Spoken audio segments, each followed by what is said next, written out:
Welcome to the RPG After Years, your weekly show covering all things RPGs from the past, present, and the future, multiple timelines.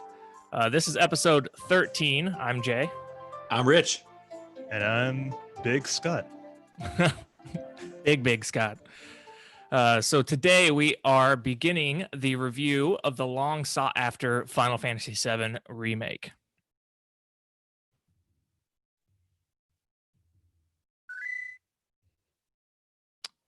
But first, let's catch up.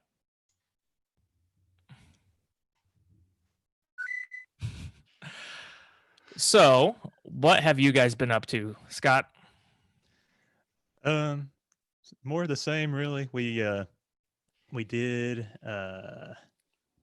more Animal Crossing pretty much every day, out for hours on end. Today we just got our museum upgraded. It has an art exhibit in it now.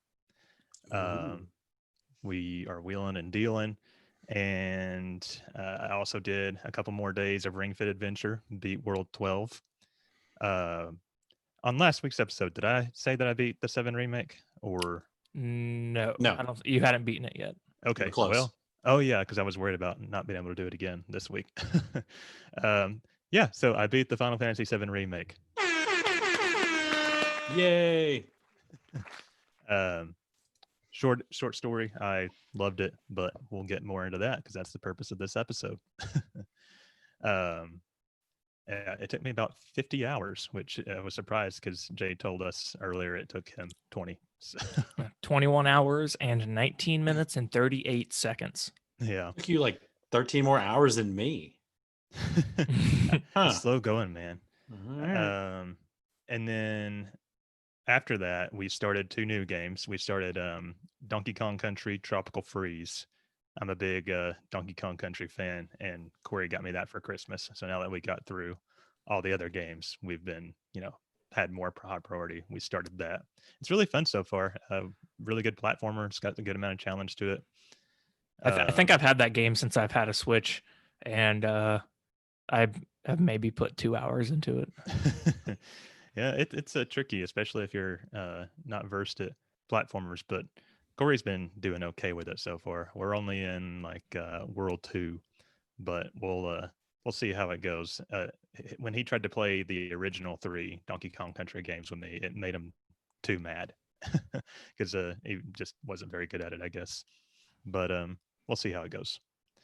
And then we also started a couple nights ago Persona 5 Royal.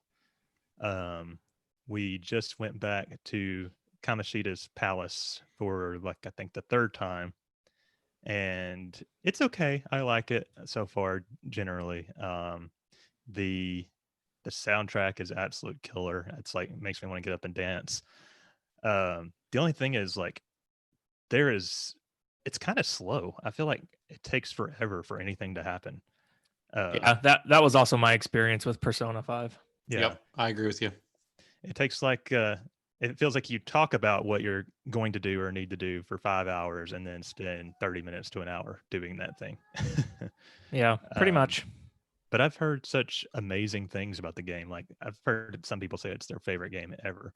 So we're going to hold out for a lot longer. Corey's been dying to play it, but he's kind of feeling the same as me so far. But I think we're still pretty early on. Yeah, I think it might pick up a little bit, but generally speaking, it's like you have to go to each castle, whatever, what's the Palace. Palace. You have to go to each palace like 3 times before you actually make your way through it. And then I feel like it's like, okay, now go, do random stuff for 2 weeks in game, and I don't know, build relationships and work, get a job. I feel like it's too slow moving. Well, I'll be the judge of that. And I guess since we're playing it and Rich is playing it, then maybe you should jump back in too. I probably should. But I will not do side stuff. We know you won't ever. That's like 70 hours out of the game right there. Yeah, it's only a 10-hour game. Yeah. It's about like Final Fantasy 15. Right.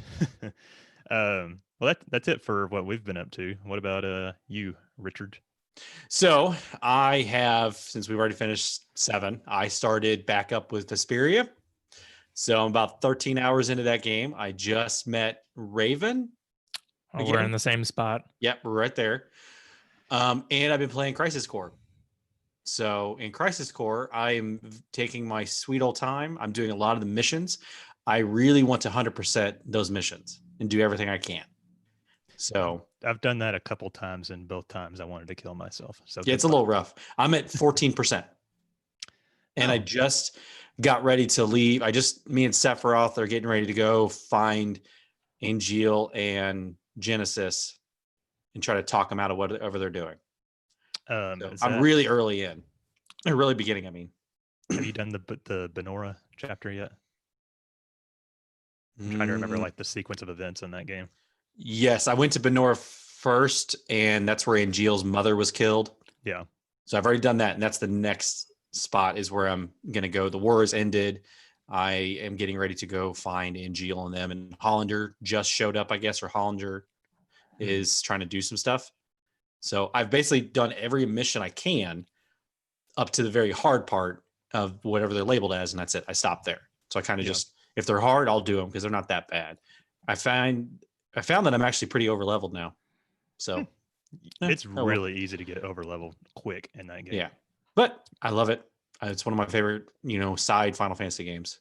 So are you going to play through the whole like compilation series, like play through Crisis Core, then the original 7, and then watch Advent Children, or I don't know, play Dirge, and then watch Advent Children, and then go back and replay the remake? I might. I mean, just because it'd be fun. Because I have every single one of those. I've even got, I've got Advent Children. I got several versions of Advent Children, and there's a fan translation out there of Before Crisis as well. So I'd like to find that somehow. It'd be nice. Watch you play all these games, and then they announce that rumored collection where it's like all high def and all that. I will be freaking pissed, but I would still buy it. Now that you're doing it, it will happen. Yes. We've heard it here first, guys. Other than that, that's it. That's all I've done. What about you, Jay? So I also beat the Final Fantasy VII remake. Oh shit! I forgot that didn't happen last week. Drinking on the job. I actually went through. Oh, how many chapters did I go through? I went through 9 chapters since Friday evening. I was a little worried because based on where you were telling us you were at, like on Wednesday or something, I was like, I wonder if he knows how much he has left. But no, he just blasted through it. Yeah, so I was expecting to have to wake up this morning to finish it off, but I surprisingly moved like that. The last bit of the game is very story heavy and lots of cutscenes, but I still, made it through. I think for, I don't know, 5 hours is maybe all it took for me to beat it from where I started. Nice. You're a true champion. Maybe you should become a speedrunner. Maybe. I did finally figure out how to flee in that game, and I was like, okay, I'm just gonna do this. You mean just like run away from the monsters? You just run away. I read a couple times like you can't run from this battle, and I was like, I didn't plan to, didn't even know you could. So Yep. Yeah, outside of that, I also played Tales of Vesperia and am roughly the same spot as Rich. So maybe we will be able to knock that game out. But I am really enjoying Tales of Vesperia. So I don't want to rush through it too much since it's not, time sensitive. Yeah, it's not a new game. People aren't chomping at the bit to hear a review of it. Right. So yeah, I'll continue that. And maybe I'll eventually circle back to Zestria, but I doubt it for now. Zestiness. No zestiness. And then I also have been playing Pokemon Go because life is boring. From home, right? Oh, we can go on walks. Oh, okay. Like on trails. I know they supposedly made it a lot easier to be able to play without actually going anywhere. So I thought maybe. It's all right. I think you can do a little bit from home, but overall, it's not too much different. That's one reason I gave it up pretty quickly back in the its heyday. It's just because I felt like unless you lived like in like a really populated area, it was difficult to keep up your Pokeballs. That was my main problem. I think it's a lot better now because I'm in a relatively small city, and we have like, I don't know, 6 Pokestops within walking distance. Mhm. That's So, cool. yep. Yeah, I don't know of any real super particularly close to me. Um, every now and then I'll see Corey boot Pokemon Go up and just dick around in it, and I'm like, why are you even playing that? But whatever you guys can have fun with. Yeah. Yep. Yep, that's it for me. Nothing too exciting. All right, cool. So, moving on to the save state of the podcast, don't forget that we do have a pretty rockin' Patreon. So, with that Patreon, we give early episode access, ad-free episodes. We allow, we like send out a link for live video versions. Like we're live on YouTube right now, but not too many people are consumers of that, except I think Bill's over there watching now, being a stalker. But it is available. We also have the Aftercast, which is kind of like a little bonus Bonus episode. bonus episodes where we just kind of talk about random items that aren't necessarily gaming related, but we try to keep it on topic. We also have extra non-RPG reviews that go in there. And there are more benefits, but you'll have to go to our Patreon page to figure that out. Yep. One example of benefits is if you're on one of the higher tiers for 3 months, you get to do things like pick Bill and Rich's next game, stuff like that. Yay! And we have actually had the Patreon going for almost 3 months, so it's almost time for that to happen for a couple people. So Yay! look forward to that. Another quick thing I wanted to mention is that if you did tune in to the video version, you would see that I'm actually cosplaying Biggs right now quite effectively, if I don't mind saying so. So you are, if you were Tanner, like a lot more Tanner, I think you'd pull it off, even like be really spot on. I've also got like this studio light that's blowing out the color of my face, but yeah, he is definitely tanner than me. We're not allowed to go outside. I mean, No. We're pretty ghostly. I'll just buy a tanning bed. There you go. It's an expense for the show. We can expense that, right? Yeah. Yeah, Patreon totally. money. No. We need a tanning bed. Yeah, and then like Jay said, we've got some non-RPG reviews. Rich and I are going to record the Resident Evil 3 remake here in the early part of this week, I think. And Hopefully. I just got to edit a couple that Corey and I have done. We've got Captain Toad and Super Mario Galaxy on deck. So yeah, that's it for the Patreon. Make sure to look into that and get you some great benefits. And one more note before we move on to the news. The Materia lockdown is still going strong. For those that somehow still don't know, it is a challenge event run for charity by our very own Bill. Basically, you go onto Twitter and tweet at our Twitter bot, which I believe is at FF7MLD, and it will assign jobs to your characters to where they can only use specific materia.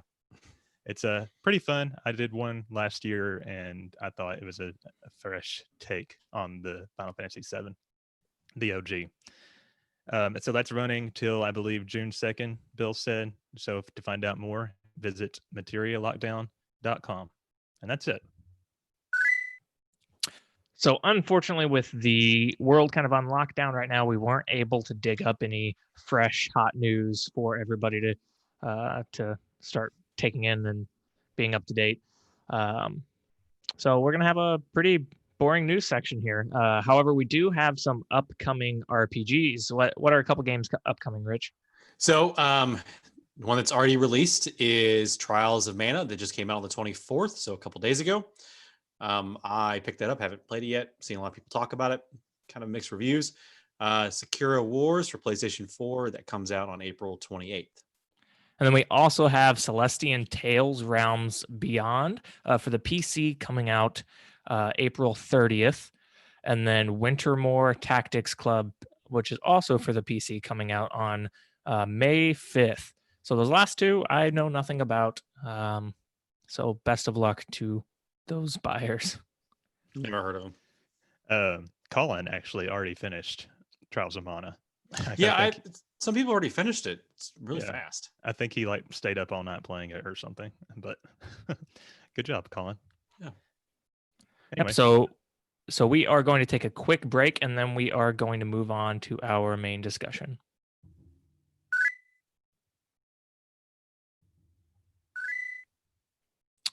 Okay, so we are going to start our Final Fantasy VII Remake review, and it's going to be a long one. We are in for a long ride, so let's go ahead and get this train rolling. Ain't no getting off of this train we own.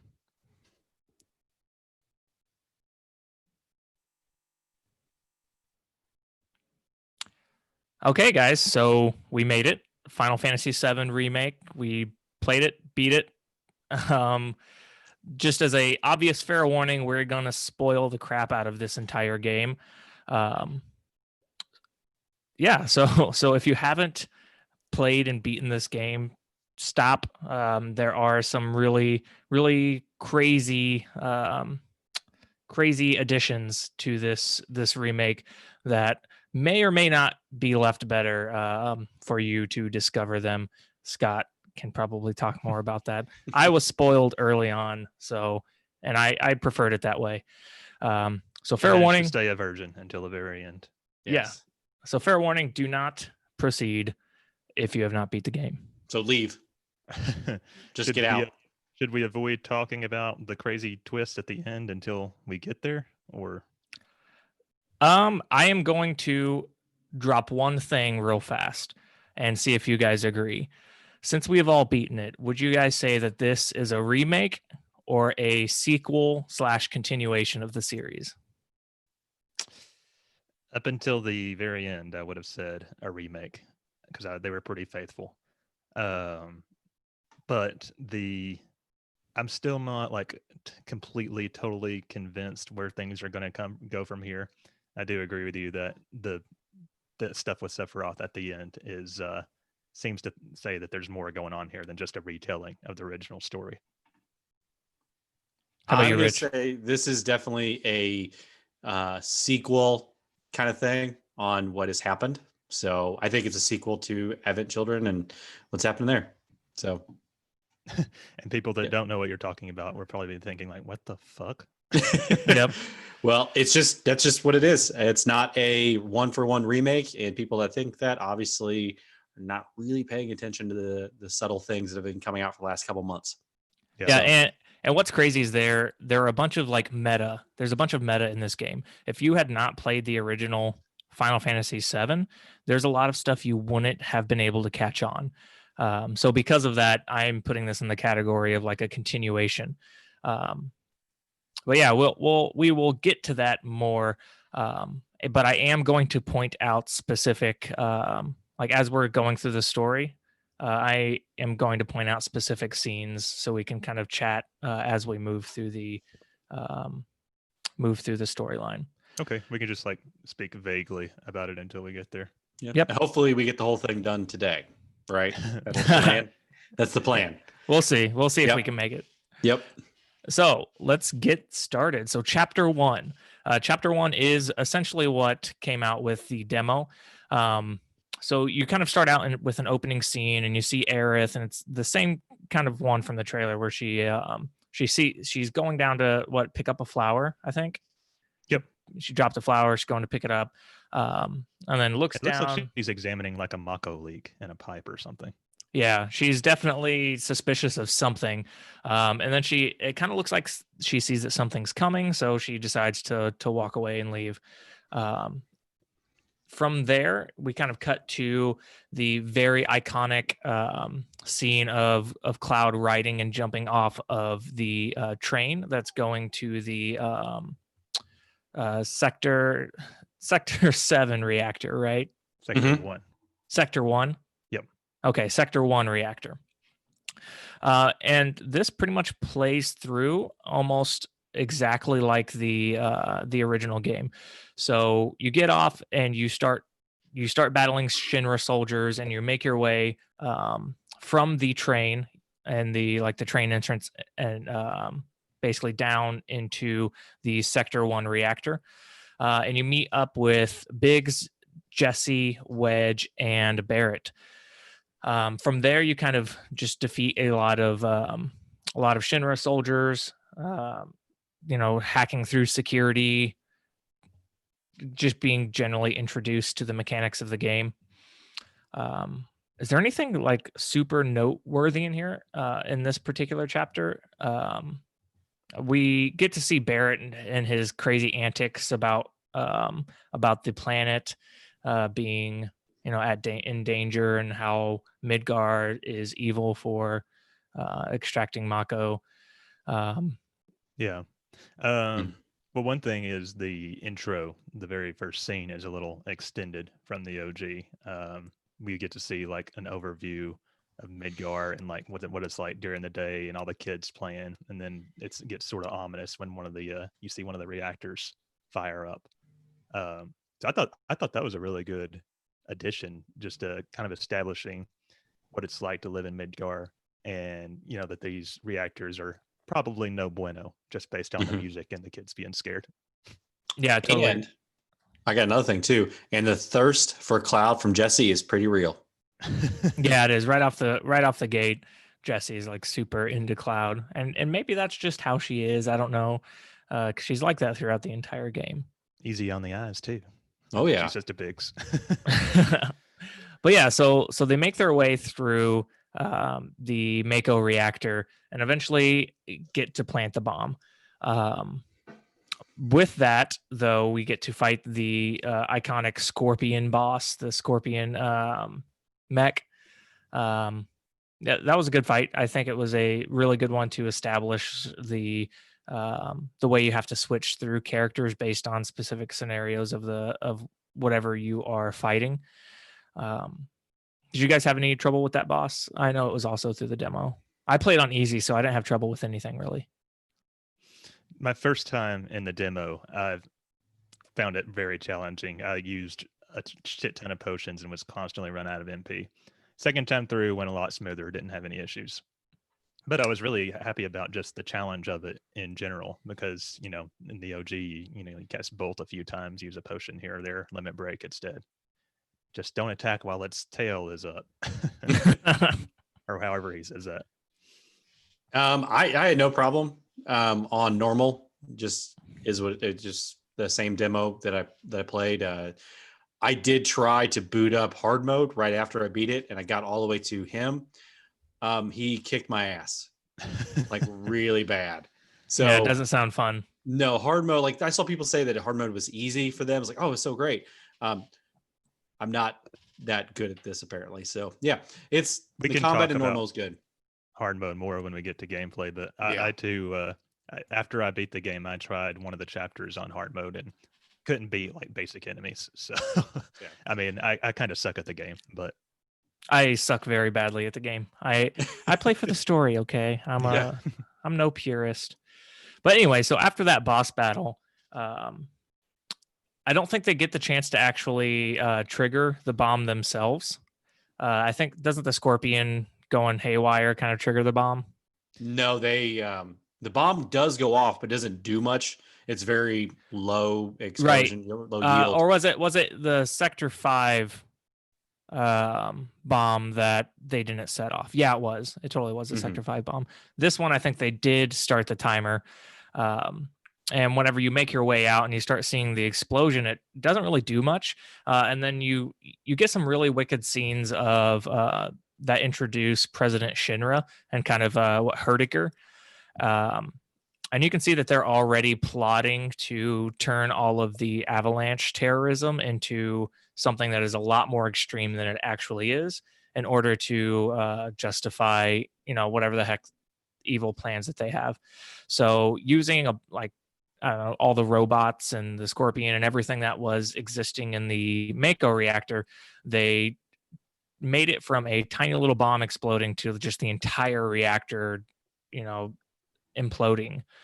How do you guys feel about that change? Because I saw a lot of people kind of upset about it after playing the demo. So I like it. I like it because it established how terrible President Shinra is, and how Shinra and Herdiger. Am I saying that right? Herdiger? Heidegger. Heidegger. So right off the gate, you are seeing that they don't care about. They really don't care about Midgar. Like Midgar's like totally already established. They don't care about the reactors or maintaining status quo in Midgar. They have their eyes set on one thing. We don't know what that one thing is yet, but they will obviously do whatever it takes to get there. The second thing it established is kind of the moral issues that Jessie ends up running into because she's the one who creates the bomb, and that kind of leads into more character development for Jessie as a non-player character. That is also a sort of a minor subplot in the OG is like, were they doing the right thing when they blew up the reactors? At one point later in the game, Kate Sith kind of calls out Barrett for that, and then Tifa expresses some guilt about it too. So people were saying that sort of steals that subplot away from the original, but it's like they don't know that they didn't make the bomb that big. So I think that subplot can still be there. Yeah, I think so too. Yeah, I really enjoyed the change, and I also think that it somewhat establishes later that we'll see in a moment. I think it establishes the Tifa not wanting to move forward, like the explosion being worse this time around. I think is what kind of changed some of these strands of fate that we'll talk about later on. Yeah. I do have one question. Why did Jessie even come down as far as she does? Because she's like, okay, I'll hang back. And then like she didn't even do anything after they got through those initial password locks. So I think she just technician support. Yeah, she's more I don't think she's much of a fighter. Yeah. Oh well. But yeah, from after the Mako reactor explodes, what do they do after that? They hop on the train. Yeah, they hop on the train. And that's the end of chapter 1 when they get out of the reactor. Well, no, they don't get on the train yet. Yep. They get out of the reactor after it's blown up. Oh yeah, and then that's the end of chapter 1. Finn. So onwards to chapter 2. What happens in chapter 2, Rich? All right, so this is where things start to go off to the side here for us. So if you guys remember, the OG version is they get off the train or they get out of the reactor and they make their way to the train. That's it. Okay. But in this version here, you get the look of the destruction that is caused by the reactor blowing up. Cloud is walking through the streets of Midgar in Sector 8, I believe, or Sector 8. Sees, what's going on in the destruction. So he's kind of making his way. You see people injured, a lot of destruction. Real quick, there wasn't a lot of people injured from the explosion in the first game, right? Or in the original? I don't think you saw anybody. So I think it's implied that it killed a lot of people. Well, yeah. Oh, I feel like this is a part of the. Okay, never mind. I can't tell if this was a change in fate, like a scenario where fate changed, or just a change of the original story. They definitely go way out of their way to like show the like the panic and the destruction that the bomb caused. There's like people crying in the streets and shit, fire everywhere. Yeah, I feel like this is a twist in the timeline that causes more like spirals into more changes in fate that the Whispers, which we will learn later on, have to go. Because in the OG, I mean, people are talking about it, but it's like nobody's really, too concerned or anything. Yeah, so I think the explosion being bigger is just a change in destiny. Sorry, Rich. You're good. So, and then something happens when you get to a certain spot of down the roads is Cloud starts having one of those Advent children spikes of, change in scenery or whatnot. So this is a big change from the OG version is Sephiroth actually shows up. And I can't remember what he says to Cloud, but he starts Cloud starts to get disoriented and he starts following Sephiroth. And if you notice, a lot of the stuff, the scenery has changed to Nibelheim, a lot of the destruction of Nibelheim. So he's seeing all that. And he finally gets to a corridor. Sephiroth turns and says something to him. I can't remember what he said. This is probably one of my favorite scenes. Like the way it is showing Nibelheim and like through Midgar is just really well done. Oh yeah, definitely. So Sephiroth says some things to Cloud. He freaks out because Sephiroth is supposed to be dead. He even makes that comment, I believe, and he draws the Buster Sword and takes a swipe at him, and he disappears. So the whole illusion's gone.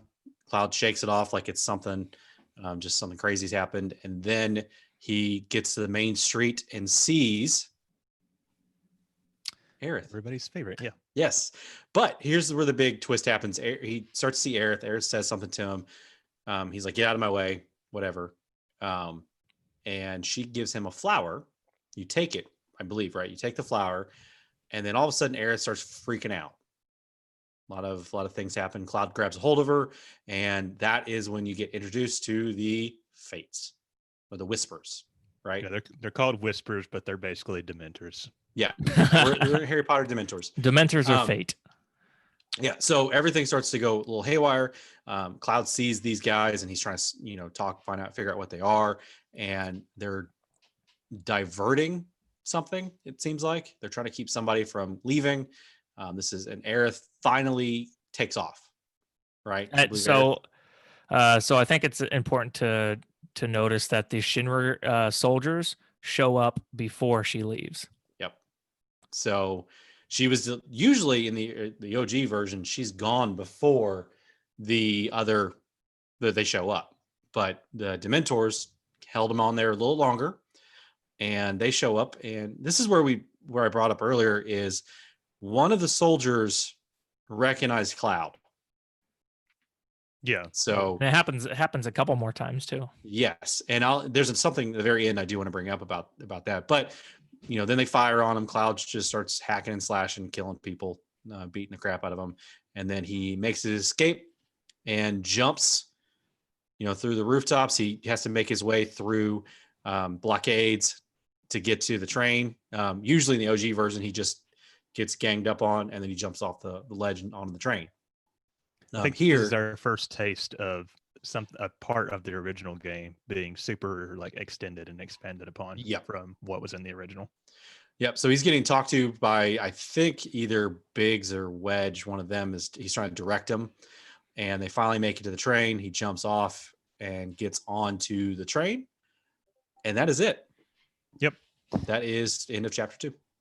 So I guess the most major change here, aside from the Dementors, would be we meet Sephiroth and are introduced to him way earlier than we saw in the OG. So yeah, he's introduced right out of the gate. Almost. Yeah, because you don't know anything about him until the end of the Midgar scene of the whole Dis 1. You hear him mentioned a couple times by a few different people, but you don't even see him until the flashback, and the Nibelheim flashback. I mean, so that's a change. Yeah, I enjoy it because it establishes him as a villain way earlier, and I think it works because, as we'll see more, Sephiroth has a way bigger role in general in this part of the story. I feel like he has a while he's obviously the main villain for the original, it's more so the last portions of the original. I feel like Midgar and President Shinra and Rufus kind of play as one of the main antagonists for quite a while in the original one. So I think one of the biggest changes is that Sephiroth is the bad guy. Yeah. Although even in this one, they don't really talk about who he is or why he's bad yet. And then I don't know about you guys, I really enjoyed getting to see more of what it was like on the upper plate, because I think this is literally the only time. I think you have another couple screens later in the game when you return to Midgar, but you spend very little time up in the upper plate city in the original. And I thought it looked really cool. So. Yeah, it was nice. All right, well, I think that's it for chapter 2. Go. Yeah, go ahead. We'll wait. Now he turned his camera off. Is he the one that's supposed to do next? Chapter 3? No, it's me. Oh. I mean, you could go. Okay, I guess I'll go just to save time. Yeah. All right, so Chapter 3, Home Sweet Slum. This is basically the train ride back to the Sector 7 slums, and then you spend a lot of time in the Sector 7 slums. I can't really think of anything that happens on the train that's too different from the original. Can you? No, I think really what it was is you just hear some of the people say something about Avalanche and the terrorists, and why is it such a big deal? What's going on? I think you see a Shinra manager make a comment, and Barrett does the same kind of speech he does in the OG version about he's trying to save the planet. That's what their job is, to save the planet. Shinra's bad, Avalanche good, that kind of stuff. Can I just say that I appreciate the fact that they kept the pizza metaphor in as like Yeah. Midgar as a pizza, because that's kind of like a cheesy part of the script. Well, no pun intended. A cheesy It's part like- of the script in their original, but like I'm just glad they kept that element. Yeah. And you do get to see, like, you from the original, you saw like a grid model of Midgar. Jesse was showing him, but in this one, she does still show Midgar, Yeah. but it's a lot more high def, and you get to see a lot more stuff. It's done really well, I think. But that's really about it. That's nothing really changes. Yeah. On that. You learn about the ID passes. Right. I saw another tweet where it was like a side-by-side screenshot of the Shinra manager from the OG and then like what he looks like in the new game. And it was like, God damn, why did everybody have such a glow up? I know, geez. Everybody's pretty. Yeah, literally like even all the NPCs. There's not like an ugly character in this game, really. Yeah, no. Everybody's a model. You can't be ugly if you live in Midgar. You have to, if you're ugly and born that way, you have to get out. Even They if you're in banish the you. slums. Yep, they banish you. All right, so they get back off the train. They arrive in the Sector 7 slums. You sort of like walk your way over to Tifa's bar, Seventh Heaven. Things at first sort of play out the same. You meet Tifa, you meet Marlene, who is Barrett's daughter. And then Marlene being, she's cute as shit. And you get to see sort of like a softer side of Barrett. This is, dad mode Barrett. Mm-hmm. You kind of hang out with Avalanche a little bit more. But after this initial scene, things change quite a bit. So in the original, this is where you go below the bar into their like secret room and sort of participate in the planning of the next mission. They do that without Cloud this time. Yeah, I think they even jip him on the money too. Like, he didn't get paid as much. It was, kind of the whole deal. Cloud definitely doesn't care at all. You see Tifa. Yeah, Tifa is very hot as always. Mm-hmm. There is a part here that is changed where in the original you could choose to give the flower to Tifa or Marlene. Yes. And this one he just gives it straight to Tifa. I do wish that choice was still there, but not really a big deal. Well, and the thing is, Marlene did not have any fear of Cloud in the original, whereas this one she does. She doesn't like him. Like, he gives off a creeper vibe, I guess. He kind of does, though. I could see how a little girl would see that. Yeah, but he's kind of an ass. So, yeah, that's definitely changed. Right. So Tifa needs to take Cloud somewhere to stay for the night.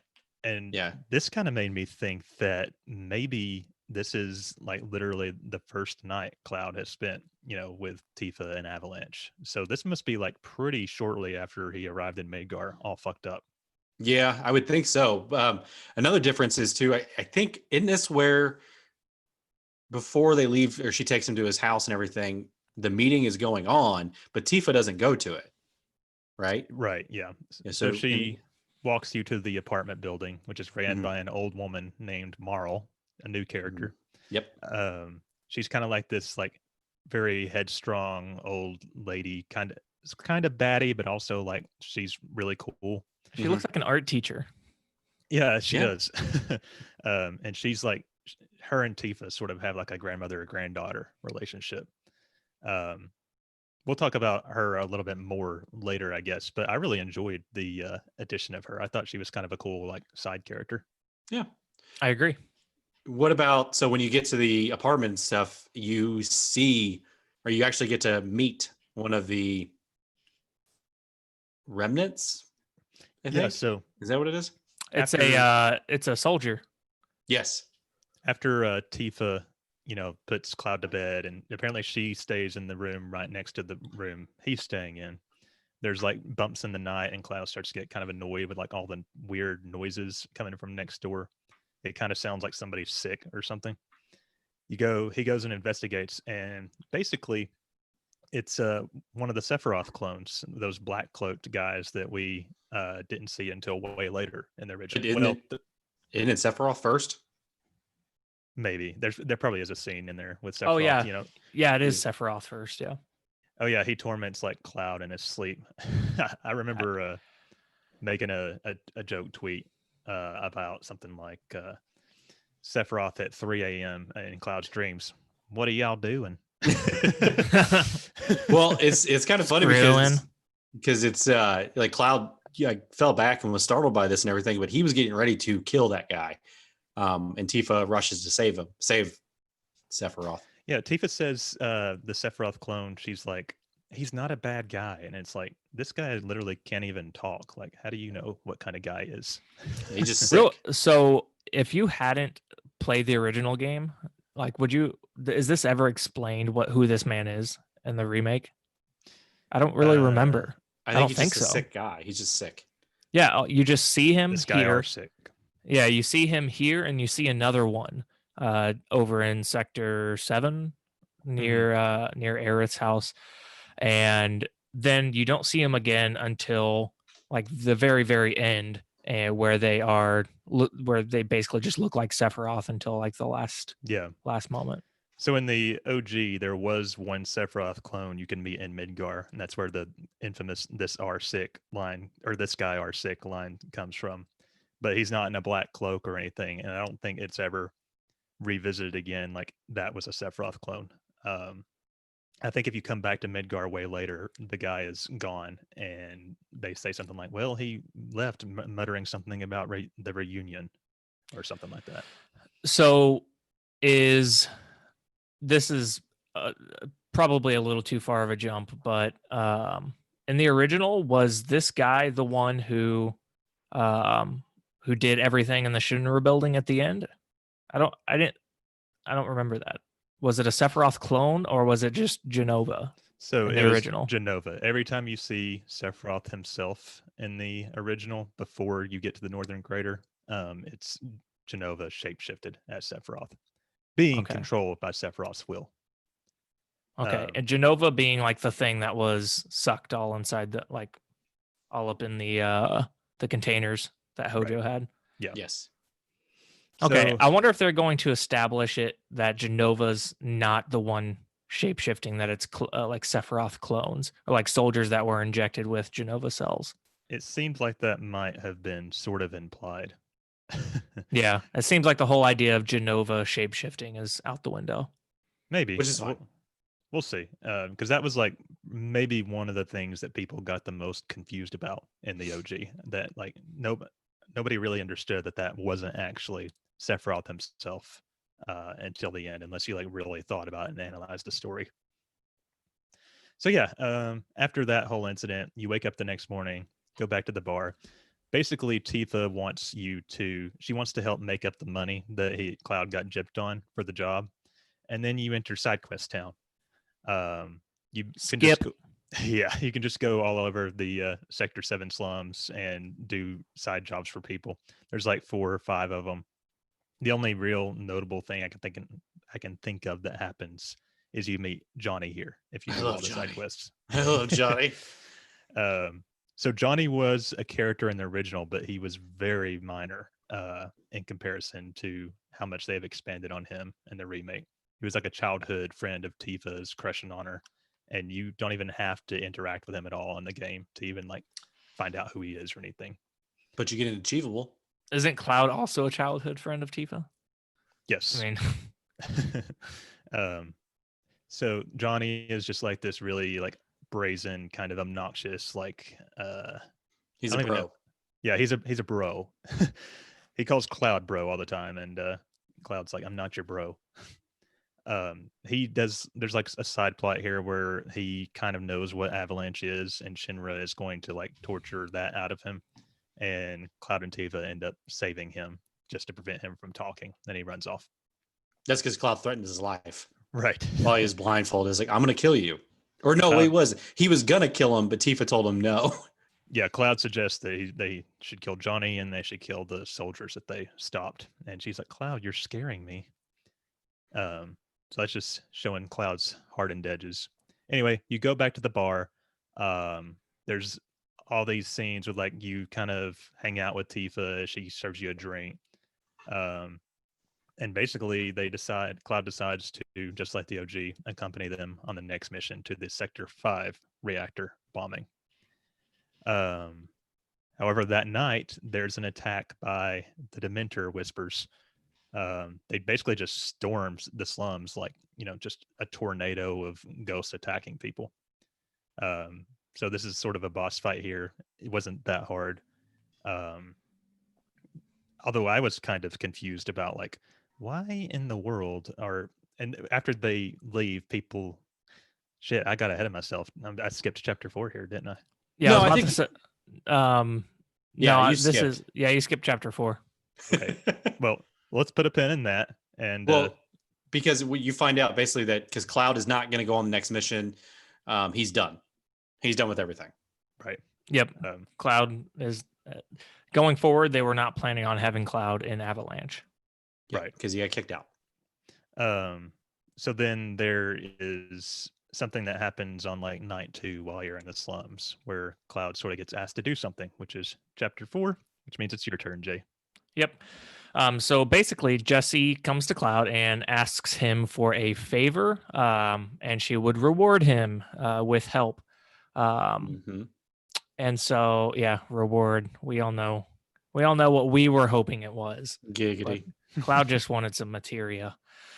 So I can't remember what exactly she tells him, but she basically just says, "Get me on, top side, sector 7."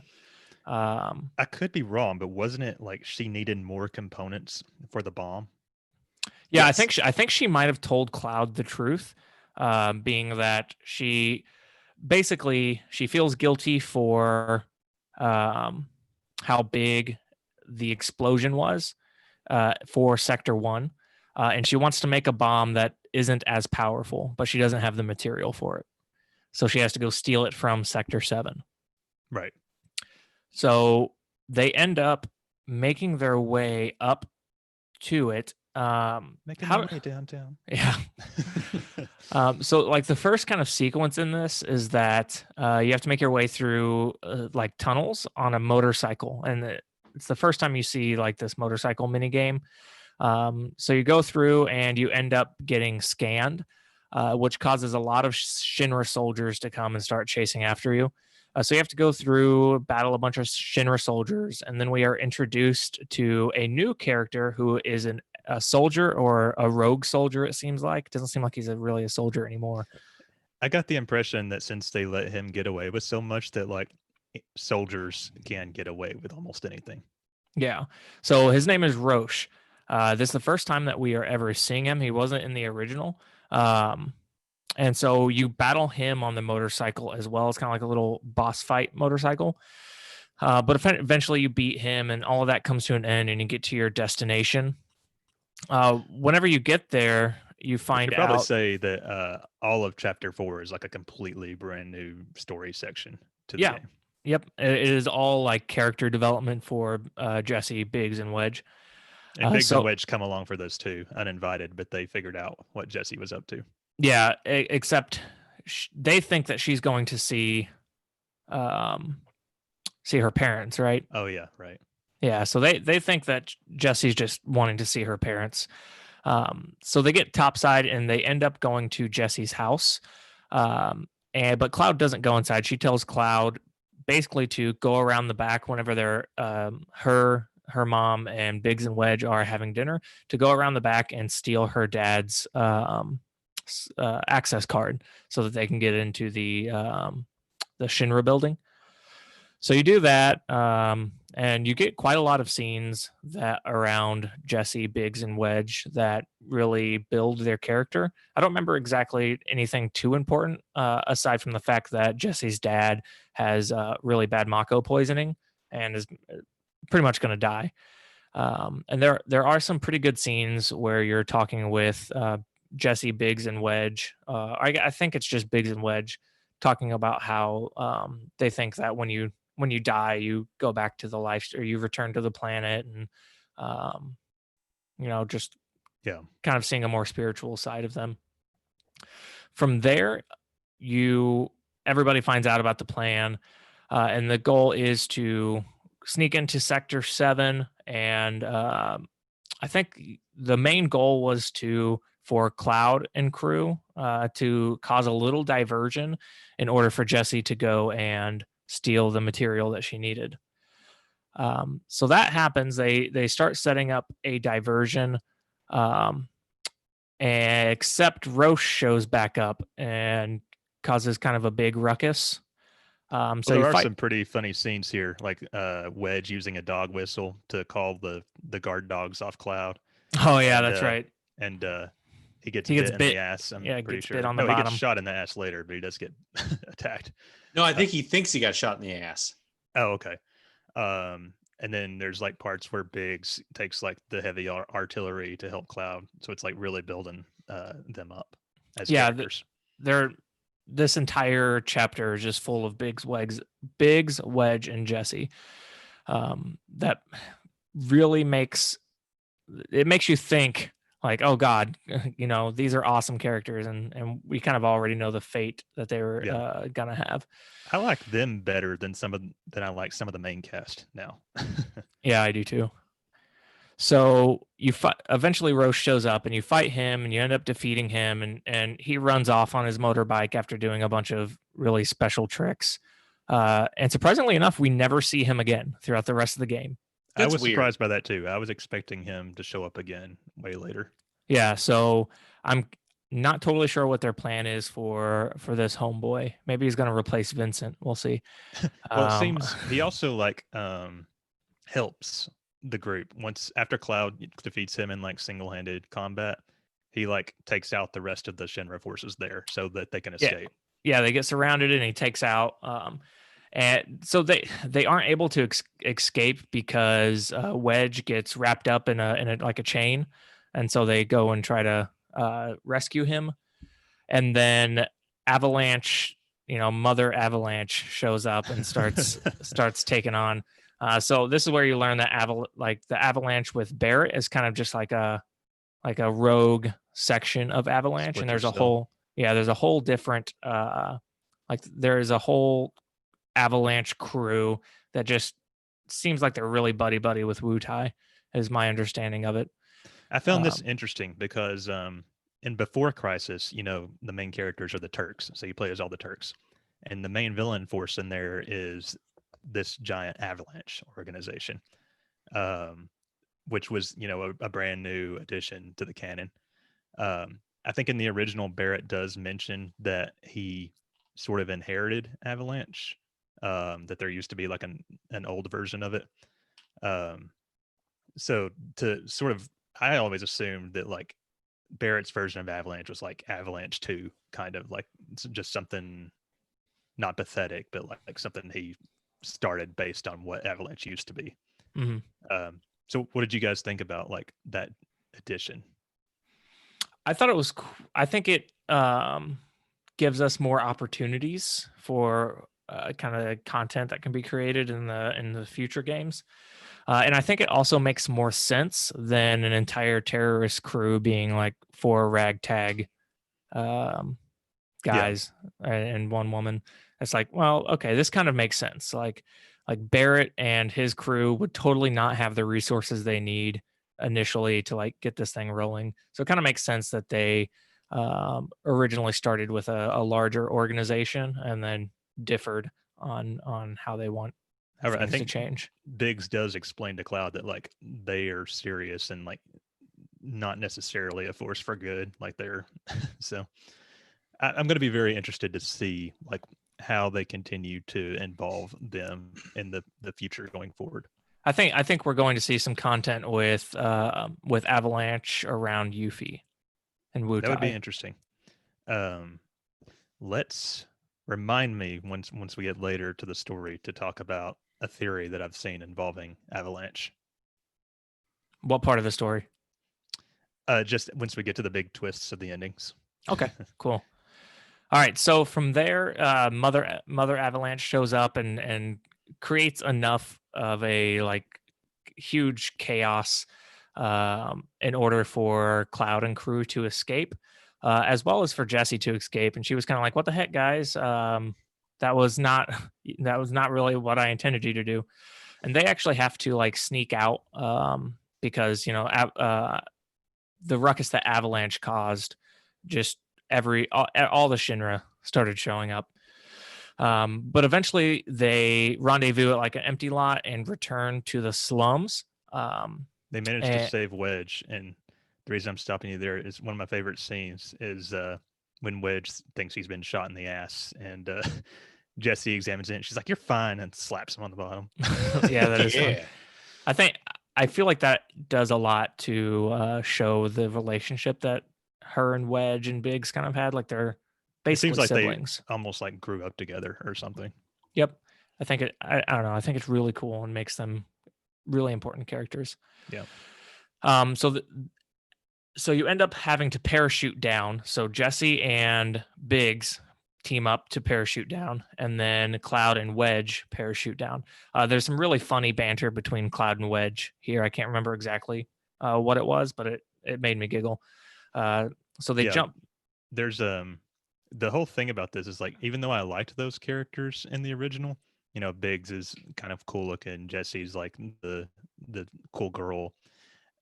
Wedge always seemed like he was just kind of there, and in this version of it, it's like, wow, he is hilarious and one of my favorite characters. Yeah, he's really great. So they jump down, and Wedge and Cloud parachute their way down, and Cloud basically like just escorts him home. So they check on Jessie to see if she's home yet. She wasn't. So Cloud goes over to Wedge's place, and that's where you learn that Wedge has a bunch of cats. Did he have a bunch of cats in the original one? No, not that I know of. So he's a cat guy, and you kind of pick this up from scenes that you see throughout Chapter 4, where he's like, talking to like wiggling his finger at cats. Pretty much anytime he sees a cat, he's totally into it. But once he is home, you return. Do you return back to your place, Cloud's apartment, or does he go back to where Jesse's house? He goes to Jesse. Yeah, he goes back to Jesse's house, and she comes out and flirts with him a ton and ends up giving him a materia. I thought this part was awkward. If you'll remember, this is where she like sort of puts her like head on his shoulder and like whispers stuff for him. I was like, all right, I know you're jonesing for this guy, but this is awkward. Yeah. Yeah. I was a little jealous. Well, understandable. I'm curious why they kind of established her like this, but I guess she was a little flirty in the original one, but this is pretty extra. Yeah. That was actually one thing I didn't like. I feel like it was a little much. Yep. And so from there, she ends up giving Cloud the remaining payment, which is the barrier materia. And then Cloud just goes and sleeps until you're able to just go to sleep if you don't want to wander around the town. There is one more optional thing that happens here I want to mention. I think at one point Wedge mentions that Biggs is like sort of psychs himself out all the time and like worries about things too much. And if you do go and like try to visit Biggs, Cloud like sort of gives him a pep talk about it. And I thought that was kind of a really cool side scene. I totally missed that. I didn't know that was a thing. I didn't either. Yeah. Yeah. You should next time you replay. I'll visit every single corner.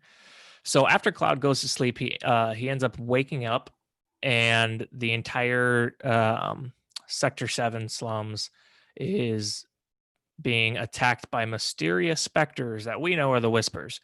So we don't really know what's going on, but it's just like thousands of crazy Dementors are just attacking everything. And so you fight them for a little bit, and eventually they target Jessie and basically injure her. She falls down like 4 stairs. Yeah. But her legs hurt. And so with Jessie injured, they end up deciding to hire Cloud in order to take her place. And I think Wedge was sick, and so Tifa had to take his place. Yeah. And so their operation is essentially to go to the Sector 5, Sector reactor 5 5. reactor, blow up the Sector 5 reactor. So So quick call out, the original game did not like put Cloud's employment with Avalanche up in the air. Like it seemed, if I recall correctly, they were like, okay, we have Cloud, let's go do this. he asks for a higher payment, which Barrett seems very reluctant to do, but he does. Because it's Marley's schooling money. Right, exactly, which isn't even brought up this time. Yep. So the fact that Cloud wasn't going to go on that mission originally is a deviation from the original game, but then the Whispers show up and put that back on track. Interesting. I hadn't thought about it that way. Yep. Every single time the Whispers show up, it's because there's a deviation in the timeline. That is something that sort of annoyed me, not the Whispers necessarily, but the in the original Cloud, Biggs, Wedge, and Jesse all go on this mission, and even though they don't necessarily play a super important part of the mission, I was kind of annoyed. It's like, wow, you just spent all this time building these characters up, and then you're going to take them out of a part that they were in the OG. Mm-hmm. Yeah, I think so. Because you don't see Wedge or Jesse again until the Pillar part later. Yep. So in the very beginning, when you see Aerith and the Whispers, it's because in the original game, she disappeared before the Shinra soldiers showed up. So she ended up staying and hanging out and talking to Cloud longer, and did not leave before the Shinra soldiers showed up. So the Whispers had to jump in and get her to run away, because that would have caused too big of a deviation. And then this happens again where they ended up deciding to not take Cloud, which would have completely thrown off the original timeline. And so the Whispers had to jump in and do anything to try and put that back on track. The other thing that I thought was sort of weird is after they defeat the Whispers, everybody's like, well, I guess that was just a bunch of monsters. Like, that wasn't weird at all to have this like fucking storm of, wraiths taking over the town. Yep, I agree. I was like, I'd be a little more concerned. This is fine. It's all good. It's okay. Yep. So that puts us to Chapter 5. Okay. So these two chapters 5 and 6 are pretty short. There's nothing really happens in them. I wouldn't in the OG version, but there's not a lot of story in it. Nothing. It took me like 30 minutes to go through both of these. Yeah. So what happens in the OG version is you get on the train and you go through the train and your ID gets checked again, and it's a fake, and alarms go off and you hit the tunnels, and that's how you make it to the reactor. Well, in this version here is again the same premise of it's just Cloud, Tifa, and Barrett. The alarms go off and you have to go to the go on the trains. They kick everybody off the trains. I thought that was kind of nicely done. Kind of a callback where Barrett jumps off first, right? I believe he gets off first. And then Cloud gives a pep talk to Tifa and ends up jumping off together. And that's basically, those two trying to figure out what's going on and them making their way. You do get a good glimpse of Heidegger.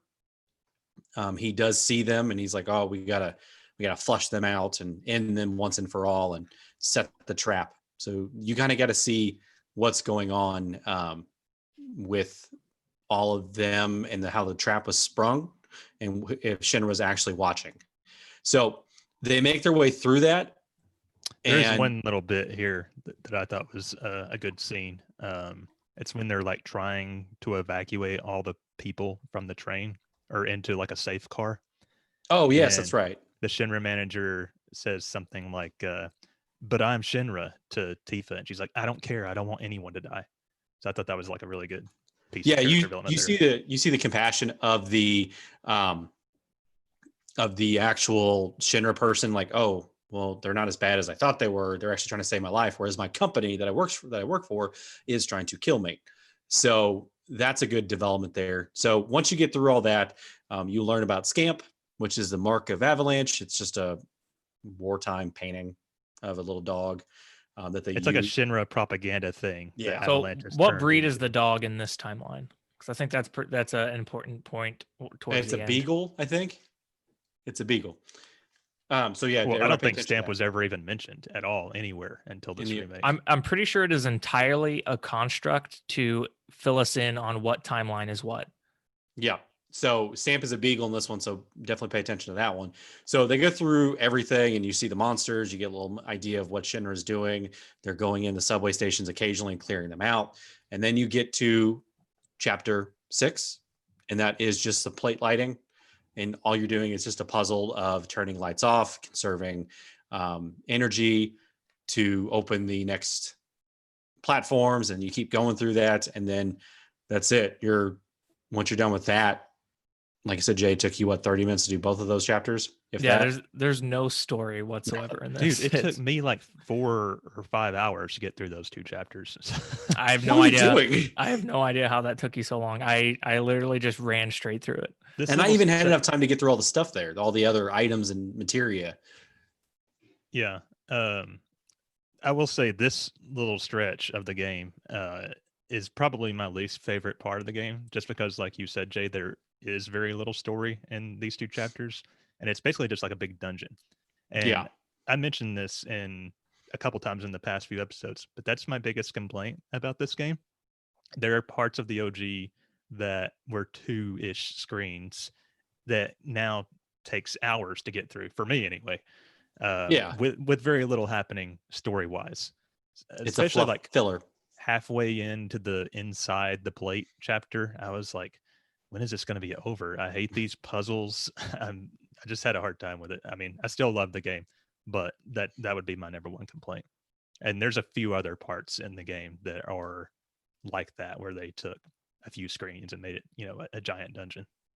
Yeah, the earlier chapters do that quite a bit. So, but that's really the end of chapter 6 is just doing those lights and getting to the reactor 5, and that's it. That's chapter 6.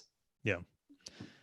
Okay. So then chapter 7 is mine. This is basically the recreation of the Mako Reactor 5 segment from the original. Basically, you know how in the OG you get to the very end before you meet with President Shinra and he sticks the airbuster on you. That happens a lot sooner in this chapter. You see some holograms of President Shinra and Heidegger. They've basically planned this trap to where the airbuster mech can just take them out. So it takes a lot longer to get through the reactor than it did in the OG, but I'm okay with that because there was like story and plot stuff going on during all this.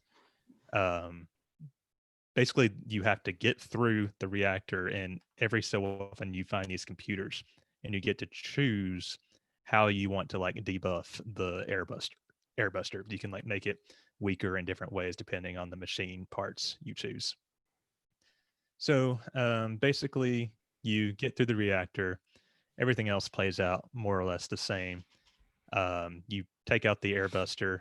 The railway, not the railway, the catwalk gets blown up, and then Cloud falls. 1,000 stories or however high up they are, And he's fine.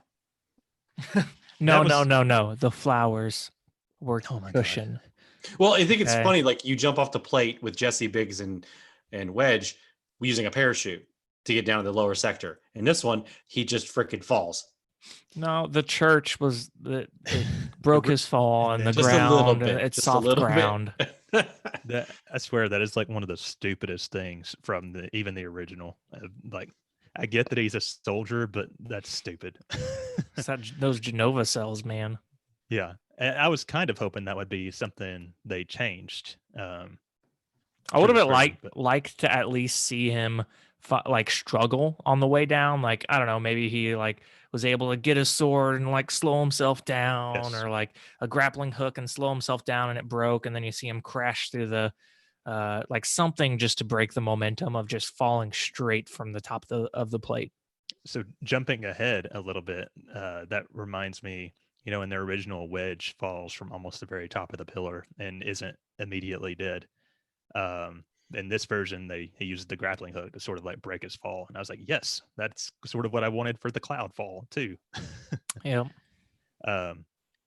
Also, side note, it was also a very stupid, in my opinion, change to the not a change but addition in Crisis Core when Zack also fell through her roof. I'm like, really? That's just unbelievable coincidence. Yeah. I know it's meant to like, highlight the parallels between Zack and Cloud, but still. Anyway, so the main changes here, what do you guys think about not actually seeing President Shinra in person and instead seeing, the holograms? Makes I more enjoyed sense, it. honestly. Yeah.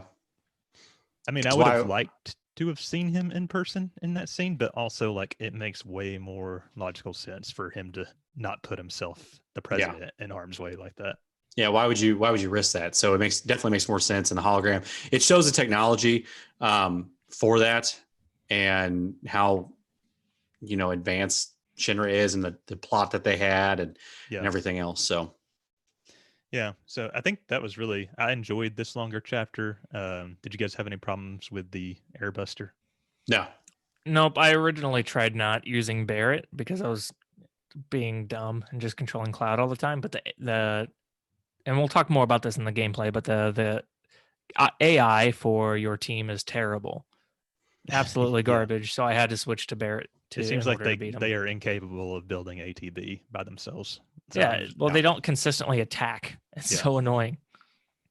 Oh, I forgot to mention there was one more in the train tunnel part. There was a new boss. It was like the beetle warden or something. Oh yeah.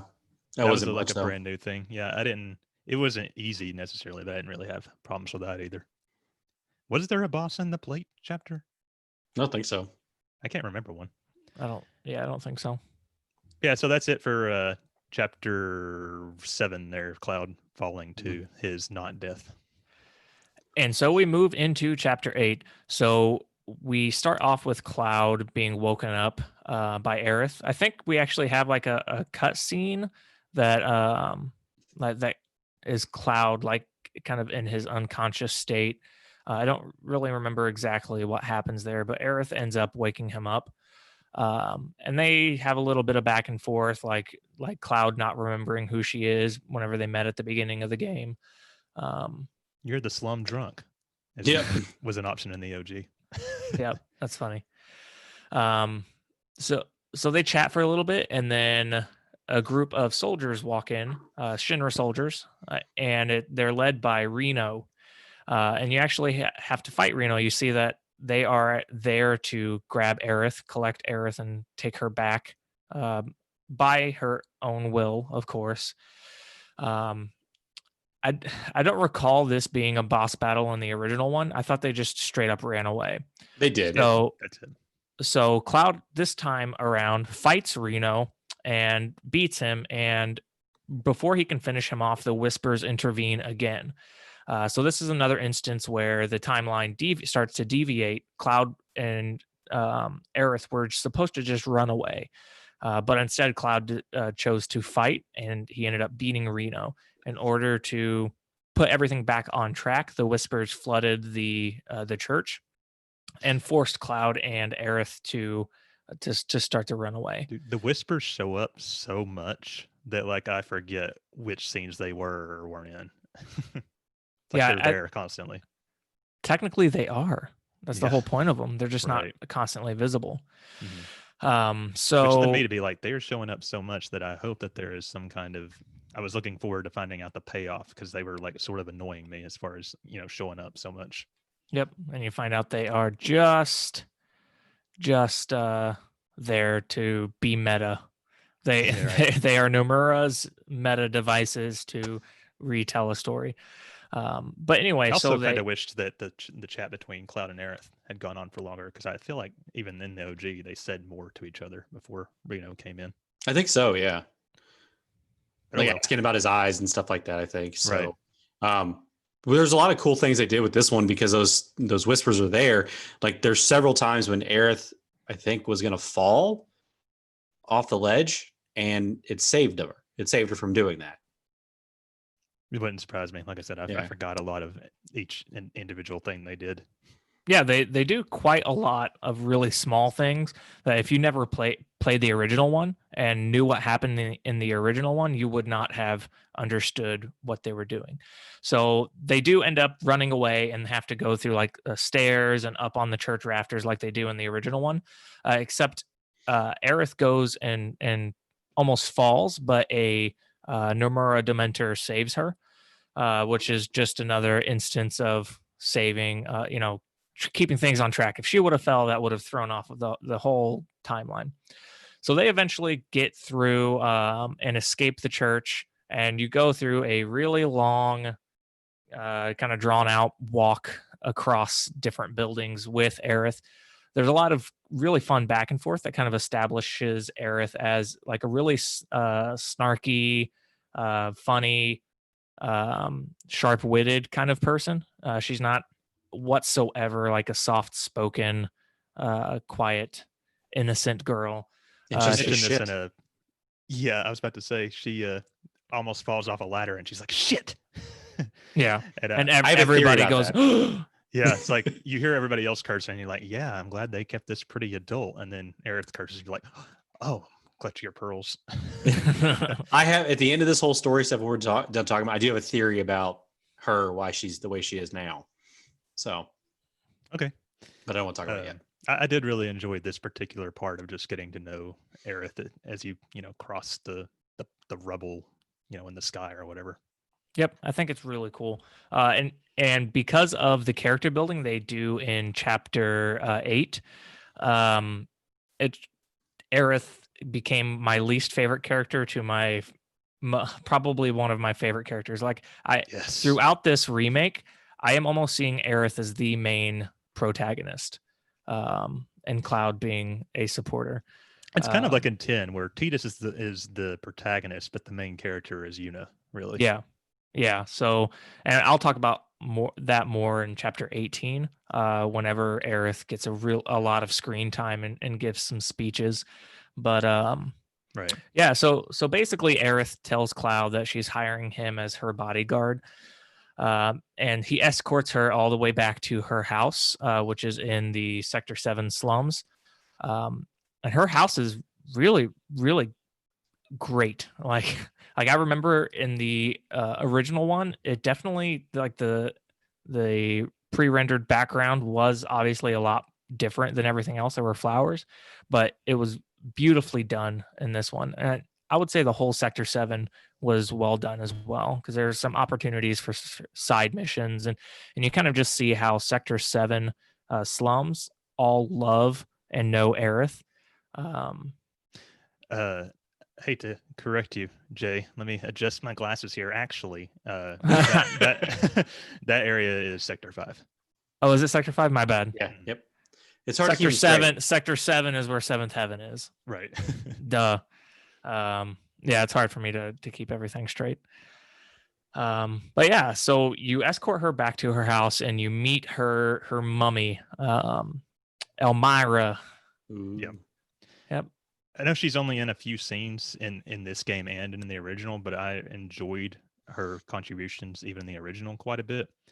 And then at first in this part, she's like very terse, which is fine, but that's not really how I interpret it in the original, but we still get the payoff with her later.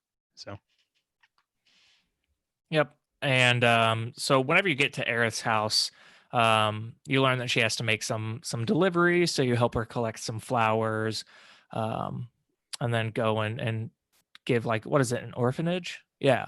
Mm-hmm. Give the orphanage some flowers. Was it called the Leaf Club or the Leaf House? Leaf House, yes. Yep. So I thought all of that was pretty cool. Yeah. And if you do all the Leaf House related side quests, you do learn kind of early that like Biggs has like a really special place in his heart for the Leaf House. I guess maybe he was raised there or something. Probably. There's another side quest here that's sticking out in my mind. It's you did all the side quests, like, right? Yeah, I did. The Angel of the Slums thing. Yeah, where, that's. She turns out to like she's supposed to be like this grandiose thief who steals from like Shinra stuff, like a Robin Hood figure. And then it turns out that it's like this like squat, like older woman. Who's a grandma. Yeah, she's kind of a badass. Oh, good times. Yeah, there's like this is another like side quest chapter after you get to Aerith's house. Yep. So we won't dive into like every single one. That's just that one stuck out in my mind as one that I enjoyed. I didn't play any of them, like I said. So after you do the delivery, you get the chance for all the side quests. And then once you make your way back to Aerith's house, you get intercepted by Rude. So the entire time you're escorting Aerith back to her house in Sector 5 from the church, you're kind of avoiding the Turks. Turks being, special forces of Shinra. And he was actually kind of a pain in the butt. It's like a dual style fight where you have to, if you're not on an easy difficulty, I'm pretty sure you have to be very strategic in moving and counterattacking. Yep. This was in the trailer, but one of his moves is he like kind of picks Cloud up by the leg and swings him into Aerith. Oh yeah, that was very funny. I just think he had some really so with this battle, and you see it again, especially in the Rufus battle, the way that they have the characters interacting with each other and the way that Rude, Reno, and Rufus fluidly move with Cloud as you're controlling Cloud, it blew my mind. It's really cool. And this is way earlier. You get introduced to Rude significantly earlier because you don't meet him until towards the end of the Shinra building in the OG. Yeah. And I personally like enjoy meeting these, I know they're not, the main characters, but like these important side characters earlier, getting introduced to them. And I agree with you, Jay, that was like a really fun boss fight. Yep. So after you beat him, Rude's kind of just like, oh, well, you're not going to go with us. I think he actually does he get called out for another mission? Yeah, called on another mission. So he's like, I'm leaving. I think if you know what's coming, you're supposed to assume it's the plate thing. Yeah. Yep. So he gets called off on another mission. So from there, Cloud goes to sleep, or they go off into her house and go to bed. And while Aerith is gone, Elmira kind of pulls Cloud to the side. He's like, hey, you just need to leave in the middle of the night. Like, Aerith's a good girl. Like, I don't want you involved with her. Just leave in the middle of the night. I'm trying to remember the exact line. She says, like, you're a soldier. You traded power for a normal life. You can't have it both ways, or something like that. I think that's what she said, yeah. I always assumed that another reason that she didn't want Aerith involved with him is I would assume she at least knows about Zack. We never saw him meet her in Crisis Core or anything, but like, she's like, oh shit, another soldier. She does not need to get her heart broken again. Yeah. That's a headcanon, though. I would also think that I was like, oh, this guy's a soldier. He worked for Shinra, and you're like lovey-doveying with Aerith. You're gonna try to convince her to go find the promised land for you, you cocksucker. Right. Yeah. But no. So he has to sneak out, and there's a super annoying mini game where you can't touch anything on your way out, or else Aerith wakes up and sends you back in your bedroom. So I actually ended up having to do that over 10 times. I hated it. Yes. It took me twice. No, I think I knocked something over once. I could not do it. My hands were not steady enough. But anyway, you make your way out. Real quick before you continue, there is a scene while Cloud's asleep. It was in the OG too, but like Cloud remembers a night where he spent at his house in Nibelheim, like reuniting with his mother. Oh yeah, and she says you need to find a talking about girl. Yeah, a good girl, finding a girl for Cloud. Mm-hmm. Just normal mom stuff. Notice that she has a name now. She did not have a name in the OG. I don't remember the name. No, I didn't catch it. It's Claudia, but Claudia. I did sort of wonder if it's supposed to be Claudia. It's spelled like normal Claudia, but still. Claudia. My name is Claudia. That's like a J.K. Rowling Harry Potter Cloud. Like, alliteration name. You need to find yourself a good girl, Cloud. And then Sephiroth has him like sort of have a flashback of him burning or seeing his house burning with his mother inside. So once again, Sephiroth's creeping on Cloud in the middle of the night. Yeah, Sephiroth does it a lot. I think creeper. And he says a lot of so once you get more context into kind of the whole weird timeline thing and the idea that this Sephiroth knows more than he should know, he says things to Cloud that like make you think, well, is he talking about, the events that took place in the original game, or is he talking about the events in like Niflheim and all that fun stuff? Yeah. But yeah, so you wake up and you leave and you start making your way back to Sector 7. But then Aerith finds you or beat you to the punch. And she was like, well, I guess I'm going to go with you. You don't know how to get back. That's another pretty unrealistic thing. I was kind of hoping that they might change. Like, how the hell does Aerith beat him there? Yeah. Well, she knows all the shortcuts. But yeah, so she takes him and they make their way back to it's kind of like the gates of Sector 7, isn't it? Yeah, they start making their way to Sector 6, but that meetup with Aerith is the end of that chapter, I believe. Yeah. So the next chapter is Wall Market, which there's a lot to dissect there and talk about. So I think maybe that should be where we cut it off. I think we can cut off whenever we actually walk to, like, right when we get into Wall Market. Okay. So they turn to these two screens between Sector 5 and 6 into a full-blown dungeon. Yeah, they do. So what does 9 start out? I thought 9 had started out after you saw that Tifa was kidnapped. I think it was right there. Oh, really? I thought that whole dungeon was part of it, but we can get to that point anyway. Yeah. Okay, so they basically whose chapter is this? This is chapter the end of 8. All right, so continue, Jay. Sorry. No, all good. So they make their way in between, like through like all around Sector 6 to go from 5 to 7. And Aerith knows all these crazy shortcuts. And you learned that, was it Sector 6 that had the plate dropped on it? Yeah. Way back when? Long time ago. It just malfunctioned. I think it was implied that it happened during construction. Yeah, it happened during construction. And you can tell that the whole place is just kind of wrecked. And there's some mini games through here that are kind of a huge pain in the butt with the arm that was just like a one button press in the original. But this time is like just a huge pain in the butt. In the OG, in this little section, you can see a robot arm. You don't really do anything with it. But there's like a little pipe you're supposed to run up to get to a higher ledge. But the way the pre-rendered background is, it's very hard to like know that that's what where you're supposed to run. I got stuck there for like quite a while in the OG, so it makes sense that it also took quite a while to get through this part this time. Yeah. So you make way all the way through it. You end up fighting like 3 goons that were pretty funny, and actually are reoccurring. But you fight them as kind of like a boss battle, and then make your way to basically like the gate of Sector 7. And right whenever you get there, you see the door swing open and a Chocobo carriage carrying Tifa in the back, all dolled up. And I think Aerith knew that was for Corneo. Is that right? I think so. Mm-hmm. Yeah. And so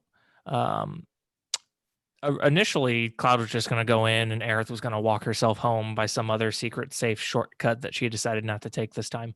But then they see her, and I think Cloud wasn't he initially like, oh, she can take care of herself, and then Aerith is like, oh no, you go and save her. Well, he goes to try and save Tifa and has that little conversation with her while she's on the carriage, and she's like, oh yeah, she basically tells him to stay out of it, go to Sector 7 slums. I like this line. She says, you know how much ass I can kick.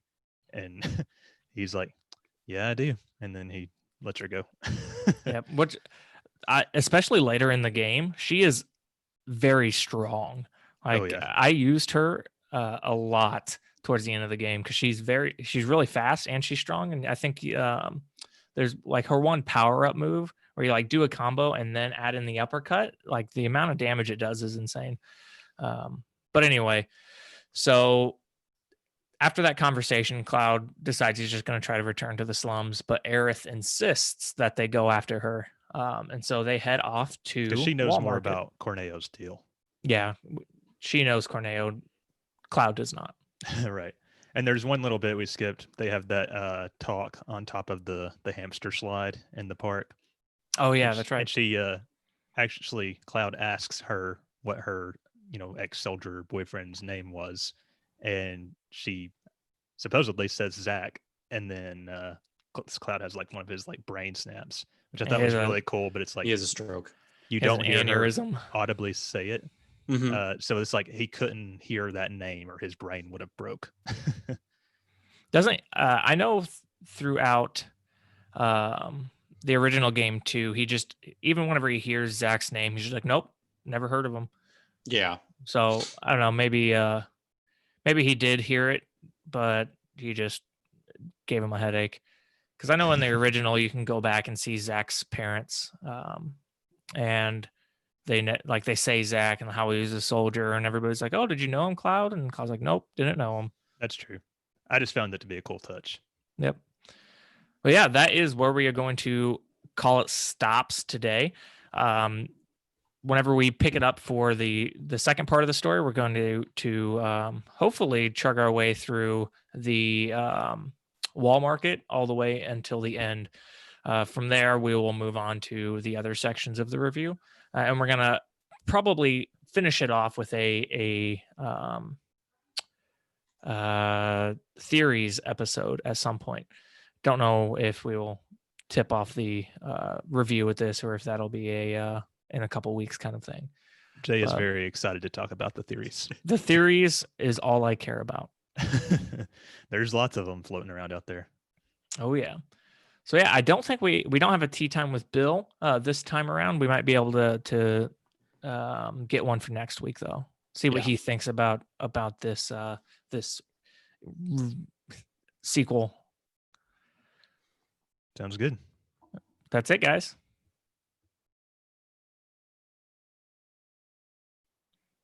All right, so next week we are going to pick up where we left off in this Final Fantasy VII remake, reimagining, continuation, sequel for the part 2 of the review. That sounds good to me. Yep. And very relevant, just another quick reminder, the Materia lockdown is live now. It's for a good cause, the Motor Neuron Disease Association.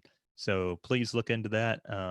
It's a fun challenge. And it's not really that hard because the OG FF7 is a pretty easy game. So find out more about that at materialockdown.com.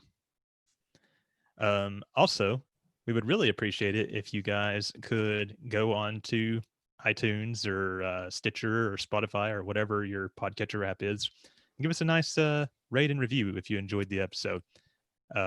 We've said it before, we'll say it again. The best way to get this podcast out there, get more people listening to the episodes and hanging out with us and whatnot, it's to review. It sort of shoots the podcast up on the that week's ratings, kind of. So that's really good for us, and we would really appreciate you throwing one of those to us. Yeah. And if you want to talk to us, guys, we do have a lot of community out there on our Discord channel. The link is at the bottom of the description of the episode. Come join us in the conversation. Yep. And again, don't forget that we have a Patreon where the benefits include early episode access, ad-free episodes, live video versions of the podcast, and extra episodes, bonus episodes, like the Aftercast, which is just a general us kind of shooting the shit about whatever we want to talk about at the moment, extra non-RPG reviews, and more. So check that out on our Patreon, where the link is also in the episode recap. Yeah. And if you have any negative feedback or questions, things like that, definitely email the show at rpgafteryears@gmail.com. So let's finish it off with our Twitter, our Twitter handles. You can find the podcast at RPG Years. You can find me at JAY Hizzle. You can find me at the Scott Spot. And me at HaleBlue1569. And finally, you can find Bill, the ghost of RPG After Years Past, at Matunica. So that is all we are going to do today. So we will see you next time for the second part of the Final Fantasy VII Remake Continuation Sequel review. I'm Jay. I'm Scott. And I'm Rich. We'll see you next time for some more RPG After Years. Bye. Bye.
Not bad. I think we did a pretty good job. Yeah.